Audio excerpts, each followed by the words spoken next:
bien, il ne vous a pas échappé que la crise sanitaire liée à cette pandémie touche Aix-les-Bains comme toutes les communes de France, mais un peu plus particulièrement les communes comme la nôtre, qui sont des communes à la fois touristiques, sans être fondées totalement sur le tourisme, thermales, et aussi casinotière, puisque nous avons 2 casinos. Donc nous sommes dans cette situation un petit peu singulière, et c'est vrai que la crise nous frappe nos recettes avec une diminution de ce qui rentre dans les caisses de la ville à plusieurs niveaux. L'arrêt du casino, qui nous amène à une perte d'1 million d'euros, et aussi des pertes en recettes des produits, des services, je pense à la bibliothèque, au musée, au conservatoire qui ont fermé.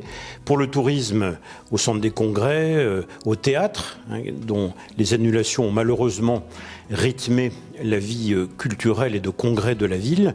Tout ceci confondu, nous l'avons subi.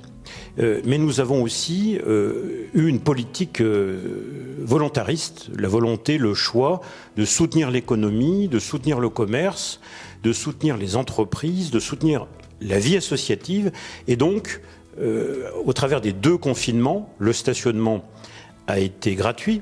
Il n'était pas obligé de le faire, mais c'est le choix que nous avons fait. Gratuit pour l'ensemble de la population, pour les gens qui étaient confinés chez eux, à qui on demandait de rester chez eux finalement, mais qui auraient dû payer leur stationnement. C'était aussi pour aider les commerçants qui restaient ouverts. Et puis, il y a eu des exonérations sur le domaine public sur toute l'année 2020, ce qu'on appelle la TLPE, la taxe locale pour la publicité extérieure. Ça concerne les entreprises, les commerces. Et puis, les droits d'occupation du domaine public, les droits de voirie, les restaurants qui ont une terrasse, à qui on a exonéré pour toute l'année le paiement de cette taxe, même en autorisant, quand c'était possible, le doublement gratuit de leur terrasse. Bref, ce sont autant de recettes que nous avons choisi résolument de ne pas encaisser pour soutenir et accompagner évidemment l'économie aixoise en difficulté cette année. Nous avons eu d'autres dépenses Covid en achetant des produits désinfectants, en aidant des communes, des services par solidarité, en étant solidaires avec des collègues, avec l'hôpital par exemple. Nous avons encouragé beaucoup d'initiatives, soutenu le thermalisme également aixois par un spot télévisé. Donc ce sont des recettes en moins, tout en ayant voulu là encore injecter de l'argent public dans l'économie, en relançant de manière anticipée, plus d'ailleurs que dans d'autres communes de notre strate, des chantiers municipaux pour aider les entreprises à l'aménagement du territoire et à la relance économique. Évidemment, pour cela, il a fallu emprunter plus que d'habitude, ce qui nous amène à un décalage. C'est l'objet, d'ailleurs, du débat d'orientation budgétaire de ce soir en conseil municipal. Quelle est la situation et qu'allons-nous entreprendre en 2021, qui reste une année faite d'incertitudes, vous le comprenez bien, mais aussi pour l'avenir de la ville et de nos finances publiques.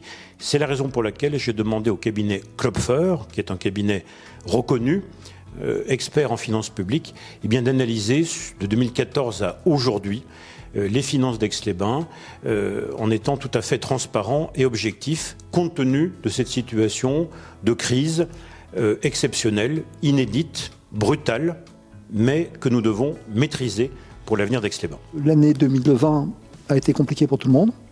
D'abord parce que l'État a aidé les entreprises et il n'a que très très marginalement soutenu les collectivités. Ce qui est le cas pour Aix parce que vous avez un casino, mais ça va vous rapporter 100 000 euros d'indemnisation, donc c'est ridicule. Donc on peut considérer que les villes touristiques qui ont des recettes de type tarification, de type stationnement, surtout lorsque, comme cette ville, il a été décidé de suspendre le stationnement payant et le produit brut des jeux, puisqu'il n'y a que 210 villes en France qui ont un casino. Donc ces villes sont considérées comme des villes riches. Mais évidemment, quand le casino est fermé, il n'y a plus de recettes. Donc ont évidemment souffert davantage. Et en particulier, il y a eu le fait que la commune a souhaité maintenir ses investissements. et aussi, abandonner un certain nombre de recettes ou soutenir l'économie ou les particuliers, et par conséquent, dégrader ses comptes. On ne sait pas encore dans quelle proportion par rapport aux autres, parce que les moyennes ne sortiront qu'au mois de juillet. Et donc on a aujourd'hui un compte administratif 2020 non encore voté, mais déjà connu, mais on ne peut pas encore faire de comparaison aux autres vies.